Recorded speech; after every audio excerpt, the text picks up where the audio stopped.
dostlar, bugün sizinle bir yerde ilk videomuz bu Mehmet Vlog 2026'dır. Bugün demek ilk önce saçımı kırtırdım. Ne tövbelerinizi yazın. Hava küreklidir, özümü sayın ama bacımın haberi olmadan kimse gireceğim. Öyle bacıma çatırmayacağım. Neyse, şimdi de videomuza devam edeceğim. Bacımla gelirik. Vlog 80. Bəli. Neyse. Ben bir zaman geldim. KFC'ye, mola. Bəli. Ders mola geldi. Geldik de çok güzel var. Birazdan orada size göstereceğim. Bizim yemeklerimiz. Böyle geçer. 2 tane turistimiz var. Benimki fıst limonludur. Ve Moşinki ise Coca-Cola.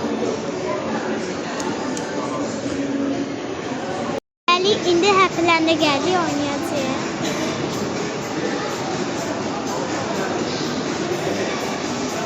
İndi isə gəlin oynayaq. Bəli.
İndi gedirik evə.